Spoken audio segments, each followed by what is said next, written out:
Falamos agora com o advogado da família Yared, doutor Elias Matarassade. Doutor, muita gente tem mandado mensagens no site tentando entender o que foi essa audiência, perguntando, não ia ser julgado? O que o senhor pode esclarecer para elas? Para que serviu essa audiência? Pelo sistema atual, as testemunhas e todas as provas de um inquérito devem se confirmar judicialmente. Então, nós temos um inquérito deste caso muito bem feito, um inquérito que realmente configurou a existência do dolo eventual nesse duplo homicídio, e a missão nossa na acusação e na assistência do Ministério Público em nome da família Yared era justamente confirmar estas provas judicialmente. Esta audiência, o nome que a lei dá para esta audiência é audiência de instrução e julgamento.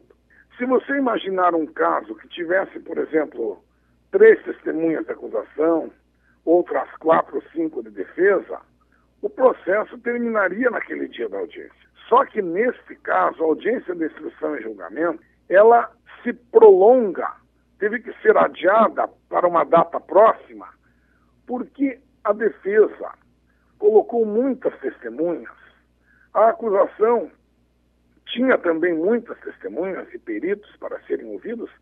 Foi humanamente impossível terminar naquele dia, tanto que o juiz jogou para o dia seguinte para que pudéssemos concluir as audições. O problema maior é que existiram testemunhas de Curitiba que não foram intimadas, não foram localizadas pelo oficial de justiça e que ensejou que o juiz suspendesse a audiência e remarcasse, está para remarcar uma nova data. Então, o que seria uma instrução e julgamento continua sendo uma audiência de instrução só, ou seja, colheita de provas, e o julgamento virá no final da colheita efetiva dessas provas, ou seja, faltam ainda algumas poucas testemunhas aqui de Curitiba, e também, como a defesa colocou testemunhas de outros estados, nós temos a missão agora que cumprir estas audiências em outras cidades brasileiras para que o processo possa ser concluído dessa fase de instrução. Aí sim, o juiz vai decidir se o acusado irá definitivamente a júri e que o processo está preparado para ser remetido para o tribunal do júri. Quais vão ser os próximos passos do senhor com a família Yared em relação ao processo? Nós estamos hoje com a missão de dar meios aos oficiais de justiça de Curitiba, informações, etc., do paradeiro destas poucas testemunhas que residem em Curitiba, para que possam ser intimadas a comparecer nessa audiência que o juiz está para designar, possivelmente em março. Já em março teremos uma audiência no caso que ficou conhecido como caso Yared, embora tenha também outra vítima.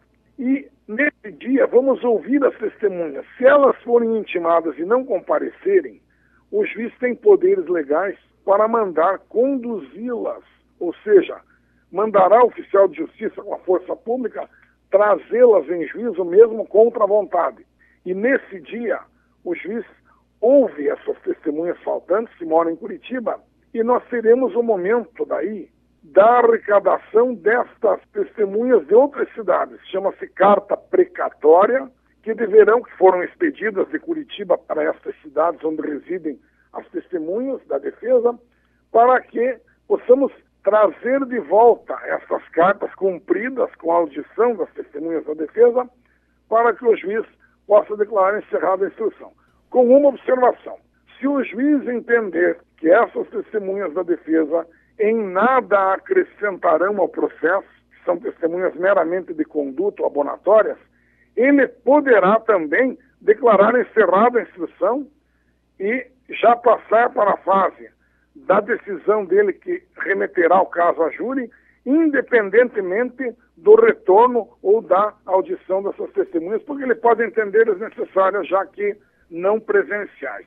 Obrigado, doutor Elias, pela participação. Um abraço a você, obrigado e parabéns pelo site. Tenho acompanhado o trabalho e realmente é um caso emblemático que, pelo esforço da família, dos amigos, vai acabar sendo um divisor de águas, já é um divisor de águas em todo o Brasil. 190 km por hora é crime. A imprudência tem limites. Visite nosso site www.190kmhecrime.com